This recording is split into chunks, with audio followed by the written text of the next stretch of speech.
வணக்கம் நண்பர்களே. கிங் வெட் சேலங்கிற YouTube channel வழியாக உங்களை நான் சந்தித்து என்னுடைய கருத்துக்களை பகிர்ந்துட்டு இருக்கேன். இந்த சேனலில் வீடியோஸ் உங்களுக்கு பிடிச்சிருந்ததுனாக்க சப்ஸ்கிரைப் பண்ணுங்கள். அடுத்தடுத்து வரக்கூடிய வீடியோஸ் அப்டேட் தெரிஞ்சுக்கிறதுக்காக அந்த சப்ஸ்கிரைப் பட்டனுக்கு பக்கத்தில் இருக்கிற பெல் பட்டனை கிளிக் பண்ணுங்கள். நன்றி.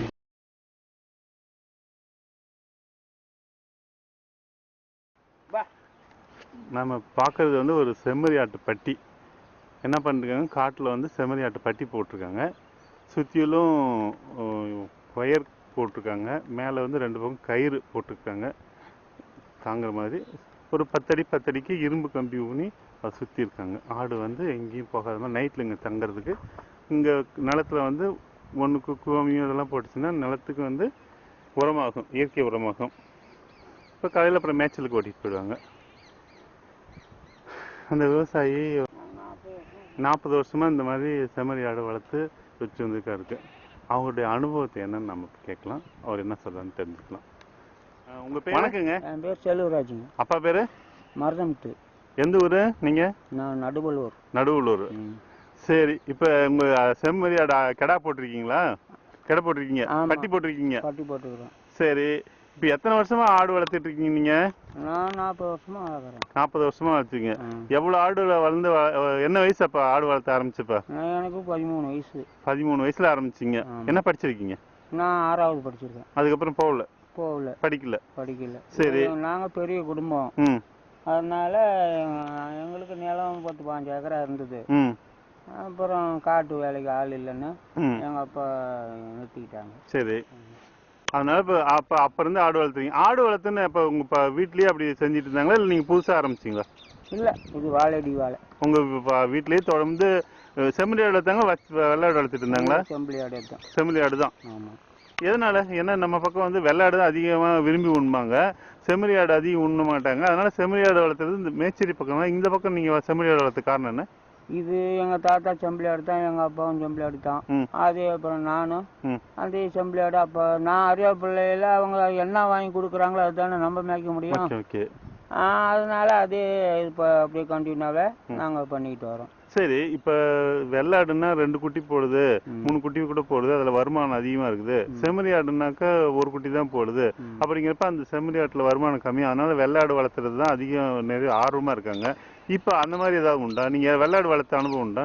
வெள்ளாடு வளர்த்த அனுபவம் இல்லை. இதுலேயே 2 ஆடு செம்பிளாருங்க, செம்பிளி ஆட்டாடு வெள்ளாடு 2 வச்சுருக்கிறேன். இருந்தாலும் ஒரு தொழில் செய்யக்குள்ள எது மேல நாட்டம் போகுதோ அதே தான் அவங்களுக்கு அது குறியா தெரியுது. சரி, அந்த வெள்ளாடு வளர்த்து அதனுடைய நன்மை கண்டாதான் அது மேல நம்மளுக்கு நாட்டம் வரும். நம்ம இதே செய்யறதுனால நம்மளுக்கு இதே போதுங்கிற மாதிரி நாங்க பண்ணி. அதனால 2க்கும் வித்தியாசம் உங்களுக்கு அதனால தெரியல. இதே பண்ணிட்டு இருந்தா வீட்டுல எல்லாரும் பண்ணிட்டு இருந்தா நீங்க இதே பண்ணிட்டு இருக்கீங்க. ஆமா. சரி சரி. இப்போ நீங்க என்ன ஆடு வச்சிருக்கீங்க? இது மேச்சேரி. மேச்சேரி கிராஸ் தாங்க. இப்போ இதுல அது குட்டி சீக்கிர காலங்கள்ல பெருசாக மாட்டேங்குது. மேச்சேரி மாடு நாம்நாடுன்னு சொல்லி அந்த விளையாட்டியை இப்போ கெடா வாங்கி விட்டுருக்குறேன். அதில் ஒரு 10 ஆடு வாங்கியிருக்கிறேன். அது பார்த்தீங்கன்னா ஒரு 4-5 மாதத்தில் குட்டி ஒரு 15 கிலோ 20 கிலோ ரேஞ்சுக்கு வந்துடுது. அது இந்த நாம்நாட்டில். ஆனால் இதே மேச்சேரி மாலில் அந்த 10-15 கிலோ 4 மாதம் தாண்டி 2 மாதம் வித்தியாசம் ஆகுது. அதனால் இப்போ அது இனப்பெருக்கிறதுக்கு பாருங்கள் கெடா ஓடுது. இந்த கெடாயை இப்போ வாங்கி, ஆனால் இது நாம்நாடுங்கிறது அடிக்கஞ்சிமாங்க. அதுலேயே இங்கே மேச்சேரி குட்டி மாதிரி இதே ரகத்தில் அந்த கடாயை வாங்கி விட்டுருக்குறேன். சரி, இந்த அடியில் வயிற்றுல கருப்பாக இருக்கிற அந்த ஆடு தானே சொல்கிறீங்க? அதுதான் நாம்நாடு. ராம்நாடு. அது கீழக்கரிசல். கீழெல்லாம் கருப்பாக இருக்குதான் கீழக்கரிசல் அடும்பாங்க. அப்படிங்களா? ஆனால் எங்கள் பக்கம் அது அப்படின்னு சொல்லுவாங்க, அடிக்கருப்பு. ஆமாம், அடிக்கருப்புன்னு சொல்லுவாங்க. ஆமாம். இது கெடாவில் அடிக்கருப்பு இருக்குதா? கெடாயில் இருக்குதுங்க. இப்போ நீங்கள் இப்போ துரத்திட்டு இருக்கிற இந்த கெடா மேச்சேரி கெடா தானே? இல்லை, அந்த நாம்நாட்டிலேயே இந்த மேச்சேரி மால் கிராஸ் ஆகி அந்த கெடா, அந்த கெடா அது மேச்சேரியும் ராம்நாடும் கிராஸ் ஆனது. இப்போ இங்கே உங்ககிட்ட மேச்சேரி கெடா இருக்கா? இருக்குதுங்க. காமிங்க பார்க்கலாம். இதுதான் நீங்கள் சொல்கிறது மேச்சேரி கெடா. மேச்சேரி கெடா. இதுக்கு என்ன குணாதிசயம் இந்த மேச்சேரி கிடாவுக்கு? அந்த ராமநாடு சொன்னீங்களா, ராமநாடு கிடாவுக்கு இதுக்கு என்ன வித்தியாசம்னு கேட்டேன். இது இனப்பெருக்கம் இல்ல, உருவத்துல என்ன வித்தியாசம் இருக்கு? உருவத்துல கிடா எல்லாம் உருவத்துல வந்து கலர்ல எதுவும் வித்தியாசம்? கலர் வந்து அது வேறங்க. இது வந்து பாருங்க, இந்த கிடா மேச்சேரி கிடா. இது என்ன கலரு? இது வந்து அந்த கொஞ்சம் சிகப்பு முடி கொஞ்சம் இதா இருக்கும். அது மண்ணு செம்மண்ணு காட்டுல நின்னுச்சுன்னாவே முடி அந்த சிவப்பு கலருக்கு வந்துடும். சரி சரி. இல்லைன்னா வெள்ளையா இருக்கும். இது வந்து மேச்சேரி கிடா. ஆமாங்க. ஓகே.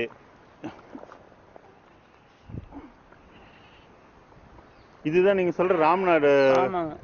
என்ன ஆடு? ராமநாடு செம்மறியாடு. ஆமா. கீழே அடிக்கருப்பா? அடிக்கருப்பு. இது மூஞ்சில கொஞ்சம் கருப்பு இருக்கு. ஆமா. அடியில கால் 4 காலும் கருப்பா இருக்கு. 4 காலும் கொஞ்சம் கருப்பு இருக்கு. அடிவயிறுல கருப்பா இருக்கு. ஆமா. இந்த கிடா தான் ராமநாடு கிடா. ஆமாங்க. இது எவ்வளவு நாளா வாங்கி வச்சிருக்கீங்க? இது இப்போ விதைக்குன்னு வாங்கி ஒரு 4 மாசம் ஆகுதுங்க. 4 மாசமா இது வச்சிருக்கீங்க? ஆமா. சரி சரி. இது வயசு வந்து 2 வயசு. இதுக்கா எத்தனை பல்லு காமிங்க பார்க்கலாம்? இது பல்லு கடைசியா பார்க்கலாம். 4 பல் தாங்க. 6வது பல்லு விழுந்துருக்கு. ராமநாடு கிடாவில் கொம்பு இருக்கு பெருசா. இப்போ உங்க அந்த மேச்சேரி கிடாவில் கொம்பு இல்ல. அது கொம்பு வரது இல்லையா, இல்ல கொம்பு தீச்சிரமோ? இல்ல, தீக்க மாட்டோம்.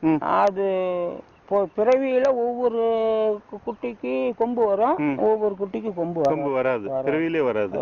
சரி சரி. அடுத்து 2 பேட்டையும் பிடிக்கும். நீங்க பிடிச்சிருக்கிறது மேச்சேரி செம்மறியாடு. ஆமா. Okay okay. இது என்ன வயசு இருக்கும்? பல்லு பார்க்கணும். இது நான் 3 வருஷம் ஆடு. 3 வருஷம் ஆடு. சரி, அந்த ராமநாடு பெட்டை காமி. இது வந்து ராமநாடு பெட்டை. ஆமா. இது மூஞ்சில கருப்பு இருக்கு, கண்ணுக்கு மேல கருப்பு இருக்கு, காது வாரத்துல கருப்பு இருக்கு, கீழே 4 காலும் கருப்பு இருக்கு, அடிவயிறும் கருப்பு இருக்குது. இது அந்த ஆட்டுடைய குணாதிசயம். ஆமா. சரி சரி சரி, விட்டுருங்க. இது என்ன வயசு இருக்கும்? இது இது 2 வருஷம் இருக்கும். சரி, இப்ப சொல்லுங்க பார்க்கலாம். இப்ப மேச்சேரி வச்சிருந்தீங்க, அந்த இனத்துல வந்து உங்களுக்கு பிறந்த குட்டிங்க எவ்வளவு நாள்ல அந்த வெயிட் வருது? 4 மாசத்துல என்ன வெயிட் வருது? 4 மாசத்துல இந்த மேச்சேரி மால் வந்து 10 கிலோ 12 கிலோ தான் வருது. சரி, சத்தம் வருது.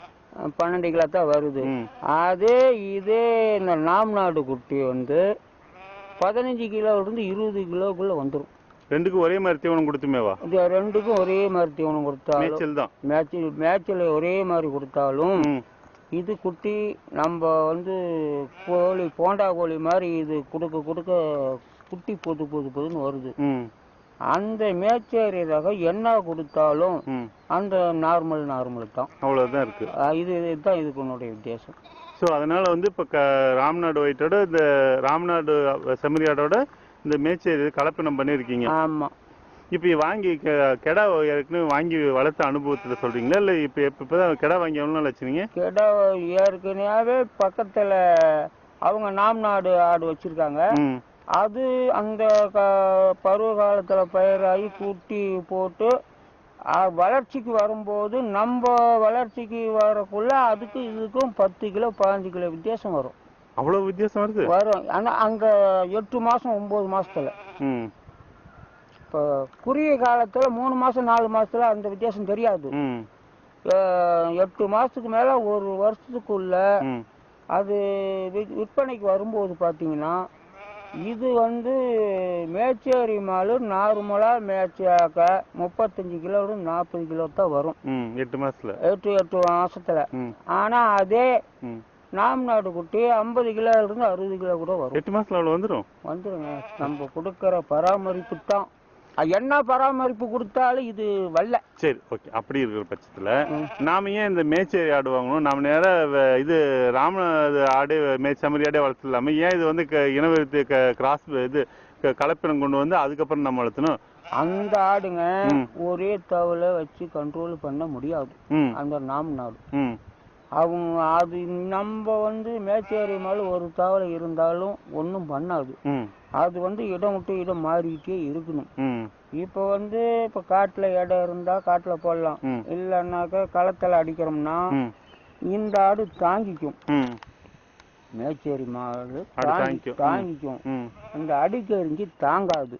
ஸோ அதனால் நம்ம சூழ்நிலைக்கு நம்ம இப்போ விவசாய பராமரிப்புனா ஒத்து வராதுன்னு விட்டீங்க. ஆமாங்க. அதே தொழில இருக்கிறவங்க இந்த ஊர்ல 10 நாளைக்கு, அடுத்த ஊர்ல 10 நாளைக்கு, அடுத்த ஊர்ல 10 நாளைக்கு போறவங்களுக்கு அது பொருந்தும்.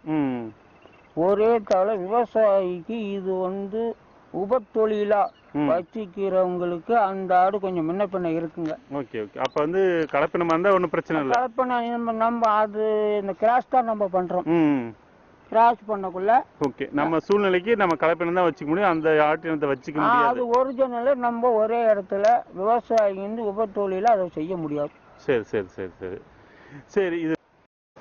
இந்த வீடியோ கீழே உங்களுடைய கேள்விகளையும் சந்தேகங்களையும் கருத்துக்களையும் பதிவிடுங்க.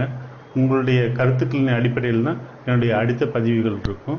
அடுத்த பதிவில் உங்களை சந்திக்கும் வரை உங்களிடமிருந்து விடைபெறுவது டாக்டர் ராஜா. நன்றி. வணக்கம் நண்பர்களே. கிங் வெட் சேலங்கிற யூடியூப் சேனல் வழியாக உங்களை நான் சந்தித்து என்னுடைய கருத்துக்களை பகிர்ந்துட்டுருக்கேன். இந்த சேனலில் வீடியோஸ் உங்களுக்கு பிடிச்சிருந்ததுனாக்க சப்ஸ்கிரைப் பண்ணுங்கள். அடுத்தடுத்து வரக்கூடிய வீடியோஸ் அப்டேட் தெரிஞ்சுக்கிறதுக்காக அந்த சப்ஸ்கிரைப் பட்டனுக்கு பக்கத்தில் இருக்கிற பெல் பட்டனை கிளிக் பண்ணுங்கள். நன்றி.